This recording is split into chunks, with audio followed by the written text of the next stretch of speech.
Hello everyone, welcome to my channel. आज आ गए हैं एक नए टॉपिक के साथ। आज का जो हमारा टॉपिक है वो है फार्मेसी कोर्स में एडमिशन के रिगार्डिंग।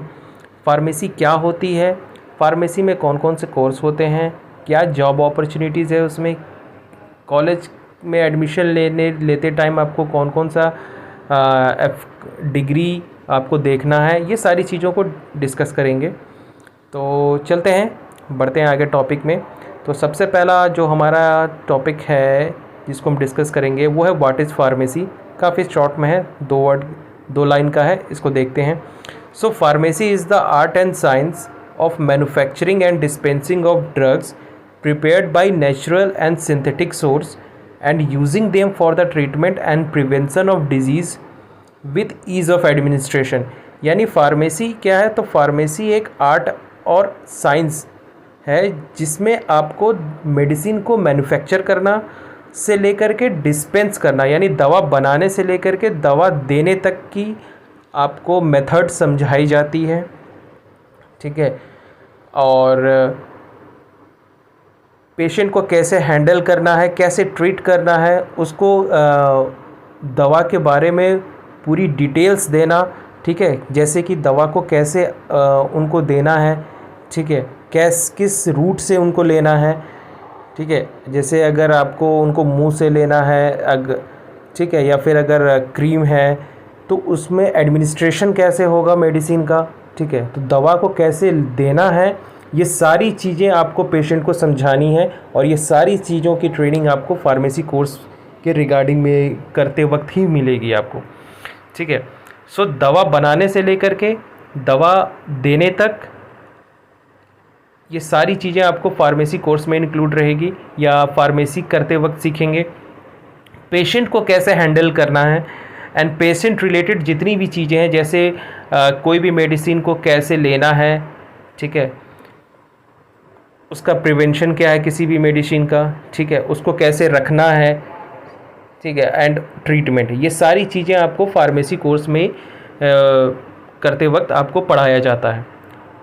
ठीक है, एंड फार्मेसी कहाँ से डिराइव हुई है, तो ये जो फार्मेसी वर्ड है ये फार्माकन से डिराइव्ड हुआ है, जिसका मतलब होता है मेडिसिन। ठीक है, एंड इसके बाद आ जाते हैं कि इंडिया में कौन कौन से कोर्सेज हैं फार्मेसी से रिलेटेड। पहला है डिप्लोमा इन फार्मेसी, दूसरा है बैचलर ऑफ फार्मेसी, फिर है मास्टर ऑफ फार्मेसी, एंड इसके बाद है master of science in pharmacy, and इसके बाद है master of technology in pharmacy, and इसके बाद है डॉक्टर ऑफ फार्मेसी, एंड इसके बाद है पीएचडी इन फार्मेसी सब्जेक्ट। बहुत सारे इसमें फार्मेसी के कुछ सब्जेक्ट्स होते हैं जिसमें पीएचडी होते हैं, एंड फार्मास्यूटिकल एमबीए लास्ट है। तो बेसिकली हम यहाँ दो पे ही डिस्कस करेंगे, diploma in pharmacy and bachelor of pharmacy में। अब आ जाते हैं जॉब अपॉर्चुनिटीज़ जो कि फार्मेसी फील्ड में है। तो फार्मेसी फील्ड में जॉब अपॉर्चुनिटीज़ तो बहुत हैं, क्योंकि ये आपको पता है मेडिसिन से रिलेटेड कोर्स है। ठीक है, और हमारे देश में लोग दवा और खाना दोनों खाते हैं, और ये दोनों के बिना नहीं चल सकते। ठीक है, कोई भी आज का जो डेली रूटीन लाइफ है उसमें आपको हर कोई ना कोई मेडिसिन को ले ही रहा है। ठीक है, तो जॉब अपॉर्चुनिटीज़ तो है यहाँ पे, लेकिन शुरुआत में जो आपको जो जॉब अपॉर्चुनिटीज़ मिलेगी वो स्टेबल नहीं मिलेगी। ठीक है, तो आपको ऐसा लगेगा जब आप शुरुआत में आप जॉब कर रहे होंगे तो ऐसा लगेगा कि आपको जॉब सही नहीं है, कम पैसे मिल रहे हैं, बहुत सारी इश्यूज़ आएंगी। लेकिन शॉर्ट टर्म अगर आप पर्पस से देखेंगे तो obviously job opportunity pharmacy field में थोड़ी कम है, लेकिन अगर आप लॉन्ग टर्म गोल के हिसाब से देखेंगे तो आपको ज़्यादा अपॉर्चुनिटी दिखेगी। यानी आप किसी भी फील्ड में चले जाएंगे फार्मेसी फील्ड के, तकरीबन आपको 3 से 5 साल आपको अपने देने होंगे, इसके बाद ही आप वहाँ पे स्टेबल हो सकेंगे और आपको ग्रोथ दिखेगी। ठीक है, तो सबसे पहले बात करते हैं गवर्नमेंट ऑर्गेनाइजेशंस में। यानी गवर्नमेंट ऑर्गेनाइजेशंस में आपको, यानी कोई भी सरकारी विभाग में आप जो फार्मेसी से रिलेटेड हैं आप वहाँ पे जॉब कर सकते हैं। जैसे आप गवर्नमेंट हॉस्पिटल में जॉब कर सकते हैं, आर्मी में फार्मेसी वैकेंसी निकलती है, बीएसएफ, सीआईएसएफ, आईटीबीपी, ये सब में फार्मेसी के पोस्ट निकलते हैं। ठीक है, एंड इसके अलावा और भी दूसरे पुलिस विभाग, ठीक है। तो ये जितने भी सुरक्षा विभाग वाली टीम है, इनमें भी फार्मेसी की वैकेंसीज़ निकलती हैं। मेडिकल कॉलेजेस में फार्मेसी की वैकेंसी निकलती हैं, फार्मासिस्ट की। एंड इसके अलावा एसबीआई में अभी हाल ही में एसबीआई बैंक में फार्मासिस्ट की रिक्रूटमेंट आई थी। तो जहाँ भी गवर्नमेंट ऑर्गेनाइजेशन है उसमें जो भी फील्ड है, ठीक है, तरह तरह के फील्ड हैं, उसमें आपको अगर फार्मेसी से रिलेटेड वो फील्ड है तो वहाँ पे वैकेंसी निकलती हैं। हाँ, वैकेंसी थोड़ी कम आती हैं, जैसे रेलवेज़ में वैकेंसी आती हैं, ठीक है, डीआरडीओ में आती हैं, थोड़ी वैकेंसी की पोस्ट कम रहती हैं, लेकिन हाँ वैकेंसी आती हैं।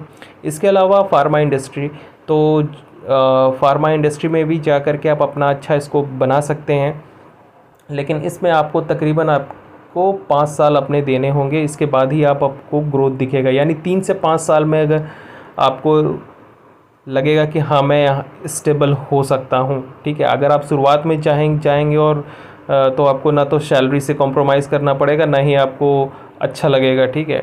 तो आप ये डीमोटिवेट उस टाइम नहीं होना है, आपको तकरीबन 3 से 5 साल देना पड़ेगा फार्मेसी इंडस्ट्री में, तभी आप वहाँ स्टेबल होंगे। एंड इसके बाद है हॉस्पिटल फार्मासिस्ट, तो आप किसी भी हॉस्पिटल में एज अ फार्मासिस्ट काम कर सकते हैं। एंड इसके बाद है रिसर्च इंस्टीट्यूट, आप किसी भी रिसर्च इंस्टीट्यूट में जा सकते हैं, बट इसके लिए आपको हायर डिग्री चाहिए होगी फार्मेसी फील्ड में। And food and cosmetic industries, again industries में आप जा सकते हैं। एंड फार्मा क्लिनिक, इसके बाद है तो फार्मा क्लिनिक आप अपना ओपन कर सकते हैं, और ये बहुत अच्छा ऑप्शन है, ठीक है, अगर क्योंकि ये आपका खुद का अपना बिजनेस होगा। एंड जो भी फार्मा क्लिनिक खोलेंगे आप प्रॉपर ट्रेनिंग ले के ही खोलेंगे, ठीक है, ताकि आप फर्स्ट एड ट्रीटमेंट दे सकें एंड अपना मेडिकल स्टोर प्रॉपर रन करवा सकें। तो इसके लिए आपको ट्रेनिंग लेनी पड़ेगी। ट्रेनिंग आपको कहाँ मिलेगी? ट्रेनिंग आप हॉस्पिटल, किसी भी हॉस्पिटल में आप साल भर, 1 साल 2 साल आप जब जॉब करेंगे तो आपको पूरा नॉलेज हो जाएगा फार्मा क्लिनिक ओपन करने के लिए।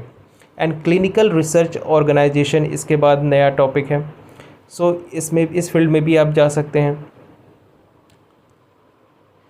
एंड इसके बाद है फार्मा मार्केटिंग, ठीक है, तो आप मार्केटिंग में भी जा सकते हैं, यानी आप मेडिकल रिप्रेजेंटेटिव की जॉब कर सकते हैं। आप देखे होंगे कि आप जब आप हॉस्पिटल में जाते हैं तो डॉक्टर्स के साथ कई सारे पास मेडिकल रिप्रेजेंटेटिव होते हैं जो कि मेडिसिन को रिप्रेजेंट करते हैं, ठीक है, क्योंकि फार्मा इंडस्ट्री में मेडिसिन बनती है। एंड इसके बाद मेडिकल रिप्रेजेंटेटिव का काम है, यानी एमआर का काम होता है कि वो डॉक्टर्स को समझाएं उस मेडिसिन के बारे में, या अगर कोई मार्केट में कोई नई मेडिसिन आई है तो उस मेडिसिन के बारे में बताएं, ताकि फिर डॉक्टर्स उसको प्रिस्क्राइब कर सके, ठीक है। तो ये जॉब भी है, बट ये फील्ड जॉब है एंड ये प्रॉपर फील्ड जॉब है, मैं आपको इसको बता दूं।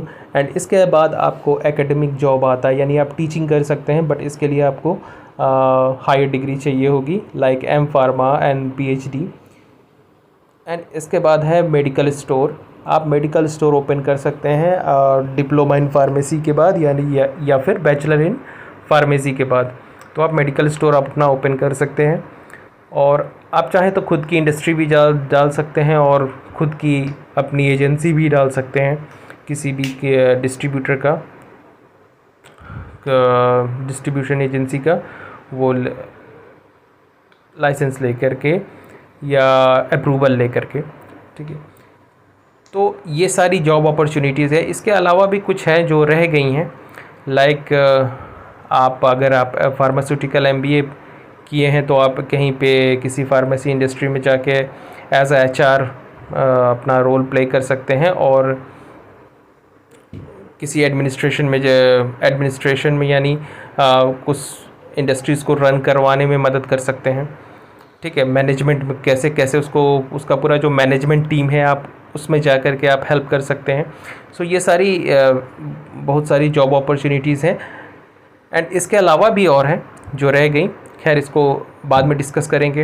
एंड इसके बाद है कि हाउ टू टेक एडमिशन, यानी सबसे बड़ी बात यहीं फंस जाती है कि जो 12th पास किए हैं या जो 10th पास हैं कैसे एडमिशन लेंगे फार्मेसी में। तो सबसे पहली बात कि आप अपने जिस भी स्टेट में हैं आप उस स्टेट में पता करिए कि वहाँ पे फार्मेसी में एडमिशन कैसे होता है। ठीक है, आज के डेट में इंटरनेट है, बहुत इजी है, आप किसी भी, अगर आप खुद नहीं पता कर सकते हैं तो किसी भी साइबर कैफ़े पे पता कर सकते हैं। ठीक है, जैसे आप वेस्ट बंगाल के हैं तो आपको वेब जी देना पड़ेगा। ठीक है, और अगर आप गुजरात के हैं तो आपको GCET देना पड़ेगा। ठीक है, एंड इसके अलावा Birla institute of technology and science का यानी बिटसेट का खुद का एग्ज़ाम होता है, जो कि बी फार्मेसी स्टूडेंट के लिए होता है। यानी 12th पास करने के बाद आप बी फार्मेसी में एंट्रेंस दे सकते हो बिटसेट में, और ये बहुत ही अच्छा कॉलेज है। ठीक है, इसमें एडमिशन होना थोड़ा मुश्किल है। एंड इसके अलावा अगर आप महाराष्ट्र के हो तो महाराष्ट्र कॉमन एंट्रेंस टेस्ट दे सकते हैं। अगर आप उत्तर प्रदेश से हैं तो UPSC दे सकते हैं। और फिर उसके बाद वैसे ही आप आंध्र प्रदेश से हैं तो, एंड इसके बाद जामिया हमदर्द यूनिवर्सिटी भी कंडक्ट करवाती हैं pharmacy course, and Delhi university, फिर श्वेट्स प्रयागराज, फिर ऐसे ही KCET। और अगर आप MP से हैं तो आप MP B pharma common merit list पे होता है, व्यापम से होता है। एंड बिहार से हैं तो BCEC से होता है। ठीक है, और बहुत सारे इसके अलावा भी स्टेट यूनिवर्सिटी एग्ज़ाम होते हैं और सेंट्रल यूनिवर्सिटीज़ जो हैं अपने एग्ज़ाम कंडक्ट कराते हैं। ठीक है, तो ये सारे एग्ज़ाम प्रोसीजर हैं, आप पता करिएगा कि आप किस स्टेट में हैं और सेंट्रल लेवल पे फार्मेसी एडमिशन में, फार्मेसी कोर्स में एडमिशन कैसे होता है। ठीक है, और हो सके तो कभी इस पे वीडियो भी बना देंगे। एंड इसके बाद एडमिशन लेते टाइम आपको क्या देखना है। ठीक है, अच्छा ये तो हो गया आपको, सॉरी ये तो हो गया, ये जो आप एडमिशन लेंगे आप किसी गवर्नमेंट कॉलेज में या किसी स्टेट गवर्नमेंट कॉलेज में आप एडमिशन ले रहे हैं। लेकिन अगर आप प्राइवेट कॉलेज में एडमिशन लेना चाहते हैं तो वैसे भी देखिए ये सारी जो लिस्ट है, आप जिस भी स्टेट में हैं उस स्टेट का एंट्रेंस एग्ज़ाम देंगे एंड इसके बाद आपको प्राइवेट कॉलेज मिलता है। ठीक है, अगर आपको गवर्नमेंट नहीं मिलता है तो फिर उसमें लिस्ट आती है, काउंसलिंग होती है एंड देन आपको प्राइवेट कॉलेज भी मिलता है। सो एक दूसरा तरीका है कि आप डायरेक्ट एडमिशन भी ले सकते हैं। आप किसी भी प्राइवेट कॉलेज को फ़ोन करिए एंड उनसे बात करिए एंड अगर वो उस पर सीट बुक कर दीजिए।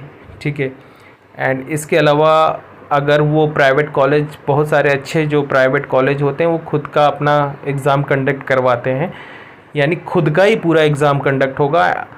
ठीक है, तो आप वो भी कर सकते हैं एंड एग्ज़ाम देने के बाद आप पास हो करके उस कॉलेज में एडमिशन ले सकते हैं। सो ये भी एक प्रोसीजर है। ठीक है, जो कि बहुत लोग नहीं बताते हैं कि प्राइवेट कॉलेजेस भी खुद का अपना एग्ज़ाम लेते हैं।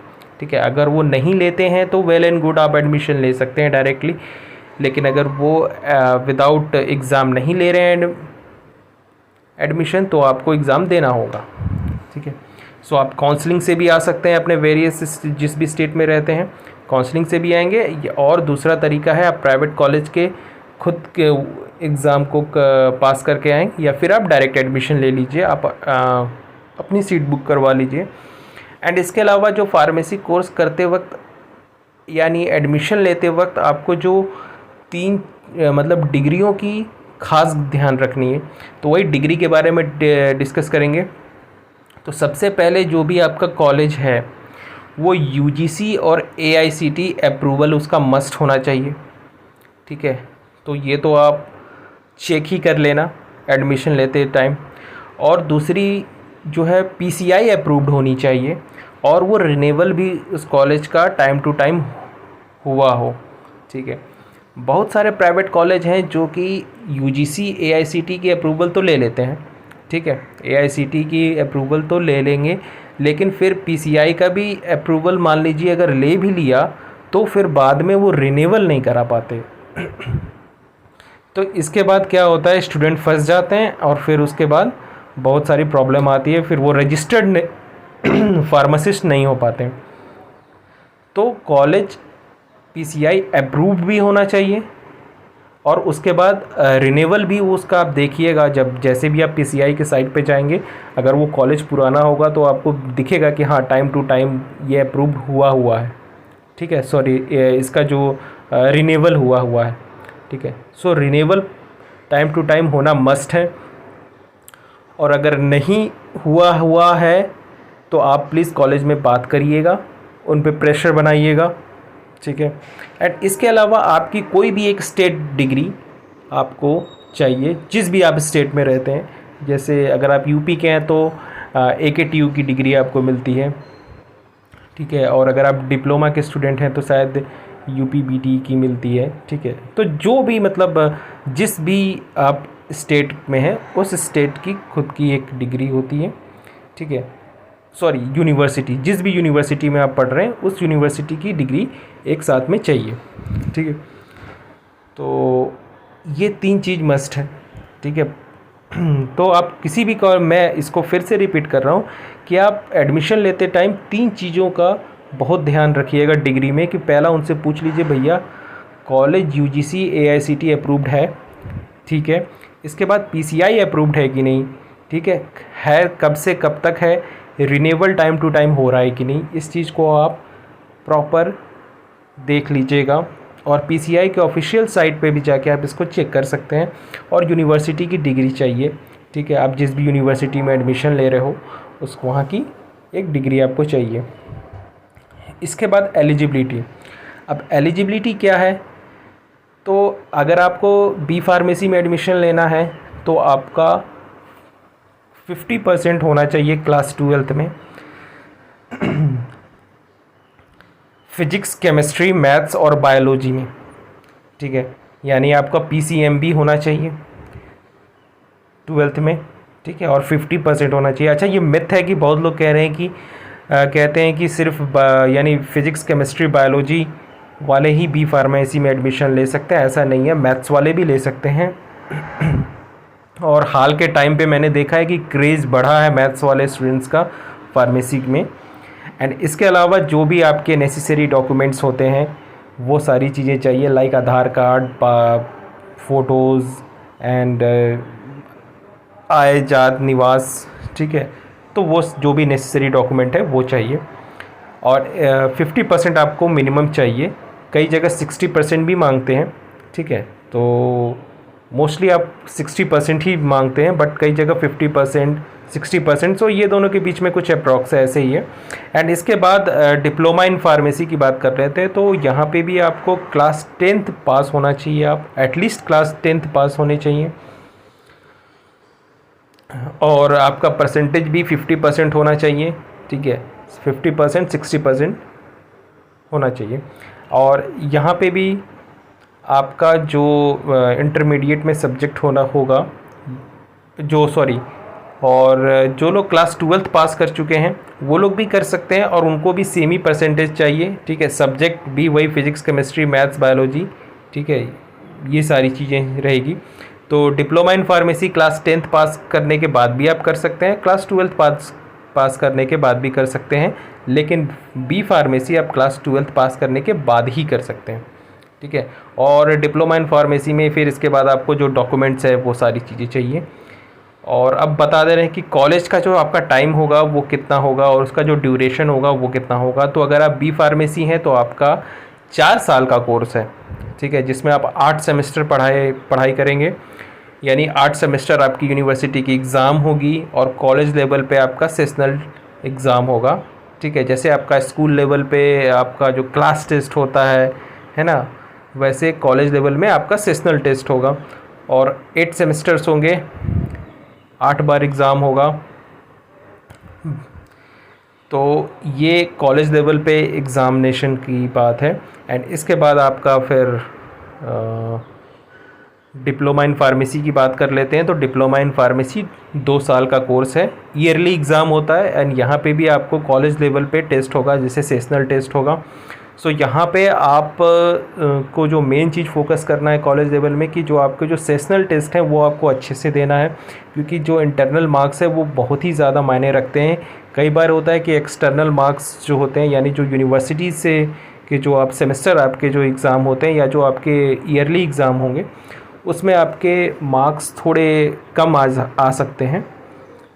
इसलिए आप इंटरनल मार्क्स जो है कॉलेज लेवल पे जो मार्क्स दिया जाता है, कॉलेज से जो मार्क्स दिया जाता है, आप उसमें आप अच्छा कर सकते हैं, ठीक है। इसलिए सेशनल टेस्ट को आप सीरियस लीजिए और कॉलेज लेवल के जितने भी टेस्ट हैं उसको आप सीरियस लीजिए, और उसमें अच्छा मार्क्स अगर आप उसमें स्कोर करते हैं तो आप उधर से आप थोड़े कम भी लाएंगे तो भी चलेगा। और एल्स आप जैसे स्टूडेंट हैं तो आपका अपना एक थिंकिंग होता है, आप उस थिंकिंग को लेकर चल सकते हैं। सो ये था full detail regarding B pharmacy course के अलावा में रिस्पेक्ट में। तो यहाँ पे मैंने कॉलेज के बारे में भी आपको बता दिया, एलिजिबिलिटी भी बता दिया, डिग्री में फिर से बता दे रहा हूँ कि आपको डिग्री के ऊपर ख़ास ध्यान रखना है वरना दिक्कत हो जाएगी। आप रजिस्टर्ड फार्मासिस्ट में होने में आपको बहुत ही दिक्कत आएगी, इसलिए आपको उस टाइम बहुत ही ख़ास ध्यान रखना है। फिर एडमिशन प्रोसीजर बता दिया मैंने, प्राइवेट कॉलेज में गवर्नमेंट कॉलेज में कैसे एडमिशन लेना है आपको, जॉब अपॉर्चुनिटीज़ बता दी, कोर्सेज़ कितने हैं वो भी मैंने बता दिया। फार्मेसी तो मैंने बहुत शॉर्ट में डिस्क्राइब किया, फर्दर हम इसको अच्छे से डिस्क्राइब करेंगे। सो ये था आज का वीडियो, मिलते हैं नेक्स्ट वीडियो में, तब तक के लिए बाय। इस वीडियो को प्लीज़ लाइक करिए, शेयर करिए और ज़्यादा से ज़्यादा मुझे सब्सक्राइब करवाइए।